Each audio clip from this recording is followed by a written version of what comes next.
La statue de Cecil Rhodes, le colonisateur britannique, sera retirée de la grande université sud-africaine du Cap ce jeudi, une décision prise par les autorités de l'université suite aux manifestations des étudiants. Le chef de mission de l'Organisation internationale de la francophonie dépêché au Togo pour l'évaluation du fichier électoral avant le scrutin présidentiel du 25 avril prochain était face à la presse hier mercredi. Piratage de TV5 Monde par des individus se réclamant du groupe djihadiste État islamique. Une enquête a aussitôt été ouverte que le gouvernement français affiche sa détermination à combattre le terrorisme. Nouveau rendez-vous de l'information sur Sika. Bienvenue à toutes et à tous. Au Nigeria, la police a intercepté un convoi de personnes en partance pour Zamfara, dans le nord-ouest. Une situation décriée par les organisations de défense des droits de l'homme dans ce pays, qui se prépare à élire ses gouverneurs le samedi prochain. Plus de précisions avec le reportage de notre correspondant au Nigeria, Abdoulaye Issa.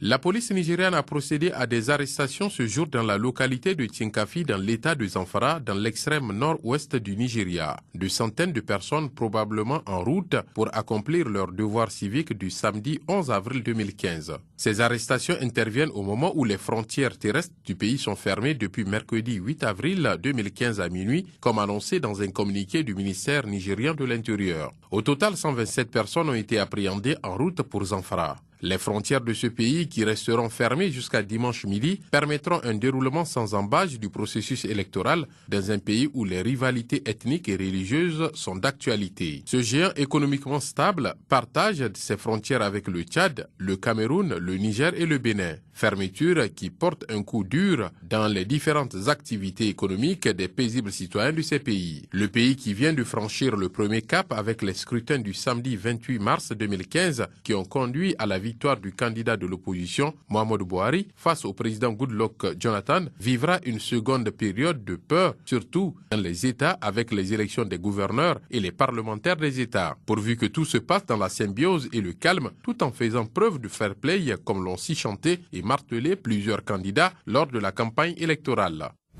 Le chef de mission de l'Organisation internationale de la francophonie dépêché du Togo pour l'évaluation du fichier électoral avant le scrutin présidentiel du 25 avril prochain était face à la presse nationale et internationale mercredi. Le général Siaka Sangaré a dit aux professionnels des médias les tâches exécutées au cours de son séjour. Il a ensuite déclaré que le fichier électoral à l'étape actuelle peut servir au scrutin puisqu'il est consensuel mais pas parfait. Le point avec Ferdinand Gadé, notre correspondant au Togo. Les anomalies sur les numéros de carte, les inscriptions multiples, les erreurs d'orthographe des noms, prénoms, professions ou encore sur les champs non codés, la complétude des enregistrements pour les inscrits et des indications ont été également menées dans le domaine de la formulation et de l'exécution des requêtes pour faire ressortir toutes les anomalies du fichier électoral et établir des statistiques. Et les statistiques, après la correction du fichier électoral par les experts de l'Organisation internationale de la francophonie, ont permis d'avoir 3 509 258 électeurs qui iront dans les 8 994 bureaux de vote le 25 avril prochain sur toute l'étendue du territoire togolais. Et ceci afin d'élire celui à qui confier pour les 5 années à venir les destinées du Togo. C'est du moins ce que l'on peut retenir suite à la conférence de presse donnée à Lomé mercredi par le chef de mission de l'OIF, le général Siaka Sangaré. Nous avons effectivement dénombré aussi 291 907 cas dont les numéros de carte d'électeurs diffèrent des numéros de CRV auxquels les électeurs sont affectés et également la détection des mineurs ou d'étrangers sur le fichier. Venue au Togo le 9 mars dernier, cette délégation de 3 experts de l'Organisation internationale de la francophonie aura mis 1 mois environ pour parvenir à des listes électorales que le chef de mission qualifie de consensuelles. puisque les travaux de son évaluation ont été effectués avec les représentants de tous les candidats à l'élection présidentielle de cette année. Un fichier électoral est fiable quand il est consensuel. Que le fichier aujourd'hui que nous avons n'est pas parfait, il est perfectible. J'insiste beaucoup là-dessus. Il y aura toujours, vous prenez aujourd'hui, vous trouverez quelques anomalies. Mais que l'état actuel permet, son état actuel permet de tenir le scrutin de 2015. Ainsi, depuis mercredi, les regards des citoyens togolais sont tournés vers la Commission électorale nationale indépendante CENI qui doit lancer les campagnes électorales prévues selon le code électoral togolais 15 jours avant l'ouverture du scrutin. Prévue pour le 7 avril, la rentrée des congés de Pâques est reportée au 4 mai prochain par un communiqué du gouvernement togolais. Pour un mois environ, les élèves collégiens, écoliers et étudiants vont encore rester à la maison. Que pensent les apprenants togolais de ce report de la rentrée des Pâques? Élément de réponse à travers ce micro-trottoir réalisé à Lomé par notre correspondant au Togo. Le 7, c'était la rentrée. À cause des élections prévues, ils ont dû repousser la rentrée au 4 mai. En tant que candidate, le report de cette rentrée me fait tellement mal. Parce que nous n'avons pas eu à faire beaucoup de cours. J'ai demandé à savoir le pourquoi le gouvernement a fait ça. On m'a dit que compte tenu des mouvements et l'élection aussi, que Synergie aussi va commencer son mouvement. À vrai dire, je ne suis pas du tout content parce que normalement, on dit congé, ça dure plus tard 2 semaines. Mais on nous a donné un mois. C'est comme si j'ai l'impression que on m'a donné la vacance. Ça, il doit être un peu dérangé parce que moi, je suis en classe d'examen, surtout en terminale. Et là, l'examen, ça s'approche. Et on nous donne, je peux dire que c'est vacances. On nous donne un mois, c'est déjà trop. Donc, c'est trop.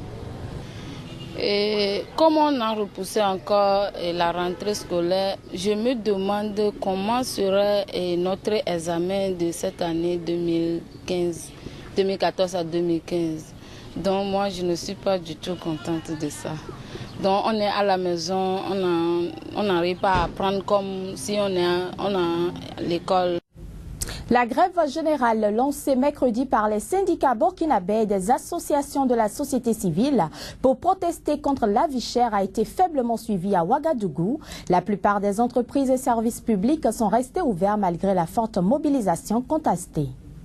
Il y avait du monde ce mercredi au Burkina Faso dans les rues de Ouagadougou malgré le bon fonctionnement des banques, assurances, services des impôts et collèges. La grève générale lancée mercredi par les syndicats burkinabés et des associations de la société civile pour protester contre la vie chère a été faiblement suivie à Ouagadougou.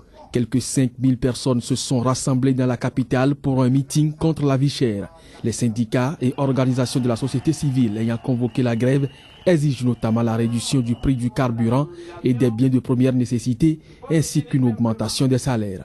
Ils veulent aussi des actions concrètes en vue de la lutte contre la corruption. 5 mois après la mise en place des institutions de la transition, ponctuées de déclarations prometteuses sur la corruption et l'impunité, où en est-on en termes d'actes et d'actions concrètes contre l'impunité et la corruption?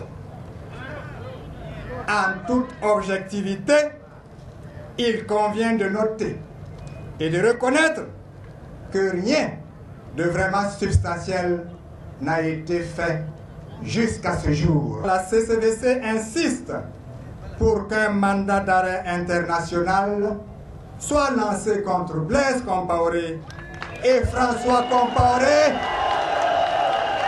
et que les biens détournés et les fonds détournés par les dignitaires du régime Compaoré soient saisis. La grève se tient au lendemain de l'arrestation de 7 ministres et barons de l'ancien régime soupçonnés de malversation. Le gouvernement s'opposera désormais avec fermeté et responsabilité à toute tentative de déstabilisation d'auquel Vienne avait averti Isaac Zida, le Premier ministre parlant des grévistes. Aucune arrestation n'a été notée lors de la manifestation de ce mercredi. La statue du colonisateur britannique Cecil Rhodes de la grande université sud-africaine du Cap devait être déboulonnée ce jeudi après une campagne étudiante qui a ouvert un débat national sur les monuments honorant les héros de la minorité blanche qui a dominé le pays jusqu'en 1994. Assis en majesté sur son socle, le menton sur la main gauche dans une pose évoquant le penseur du sculpteur Auguste Rodin, le regard conquérant en plus, la statue avait été couverte de caca puis recouverte de sacs poubelles le mois dernier avant que le conseil de l'université ne vote à l'unanimité son expulsion hors du campus mercredi soir. Jeudi matin, l'imposant monument vivait ses dernières heures à l'entrée du campus, le plus ancien du pays et le plus prestigieux. Des ouvriers s'affairaient avec une grue pour tester la résistance de leur engin de levage et s'assurer de sa capacité à soulever la statue avant de l'ôter en fin d'après-midi après un rassemblement estudiantin. Le Cameroun, où une campagne de dons a été lancée pour soutenir l'armée dans la lutte contre le groupe islamiste Boko Haram, ainsi que les déplacés de guerre dans le sud-nord du pays. En 2 semaines, plus de 3 milliards de francs CFA, soit plus de 4,5 millions d'euros, ont été collectés. Je vous invite à suivre ici les déclarations de quelques personnalités qui ont soutenu cette campagne de mobilisation de fonds. Nous devons protéger le Cameroun. Si moi j'avais le maniement des armes, si j'avais une compétence militaire, je serais au front. Je n'ai fait que ce que je pouvais faire. Chacun fait la guerre à sa manière. C'était ma part de contribution. Ce que je travaille dans mon domaine de compétence, je peux le mettre à la disposition du gouvernement pour aider l'armée à mieux nous protéger afin que nous puissions avoir le sommeil. Les Camerounais vraiment ont mis la main à la pâte afin que nos forces de défense vraiment puissent avoir le moral pour continuer à sécuriser nos frontières. Il faut un suivi, parce que s'il n'y a pas un suivi, l'argent n'arrivera pas aux soldats camerounais. Et notre souci, c'est que l'argent arrive parce que nous savions qu'ils sont en train de combattre pour la patrie. Je pense que les conditions sont ici en place pour permettre d'avoir une opération, j'insiste là-dessus, une opération propre. Nous voulons une opération propre. L'armée a certes besoin de ces concours, mais ces concours doivent rester crédibles. Piratage de TV5 Monde par des individus se réclamant du groupe djihadiste État islamique, une enquête est ouverte. Le gouvernement est déterminé à combattre des terroristes, mais déterminé à en croire le ministre de l'Intérieur. C'est le parquet de Paris qui est en charge de diriger l'enquête. Cette dernière vise, d'après une source judiciaire, des faits présumés d'association de malfaiteurs en relation avec une entreprise terroriste. Il est aussi question de faits d'accès, de maintien frauduleux et d'entrave au fonctionnement d'un système de traitement automatique de données. 3 ministres du gouvernement français étaient ce jeudi au siège de la chaîne de télévision internationale francophone à Paris. Les mesures antiterroristes prises après les attentats parisiens de janvier devraient permettre de mieux lutter contre ce type d'attaque, selon le ministre de l'Intérieur. Nous sommes face à des terroristes déterminés et nous sommes déterminés à les combattre. Les moyens qu'ils mobilisent sont des moyens puissants qui nous obligent à nous adapter en permanence. Et c'est ce que nous faisons sans trêve ni pause. Il y a déjà eu par le passé des attaques, celle-là est très importante et moi je suis déterminée, comme je l'avais fait lorsque j'étais en charge du numérique pour les réseaux de télécommunications, à réunir l'ensemble des dirigeants de grands médias audiovisuels et même peut-être de presse écrite, et l'agence France Presse en fera partie évidemment, pour m'assurer des points de vulnérabilité ou de risques qui peuvent exister et la manière de les traiter au mieux. Rappelons que l'attaque a été revendiquée par des individus réclamant être du groupe djihadiste État islamique. Si la chaîne arrive à diffuser des programmes enregistrés, il lui est cependant impossible de produire ses propres journaux télévisés pour l'instant. Madame, Monsieur, ce sera tout pour cette édition. Merci à vous de nous avoir suivis. Au revoir.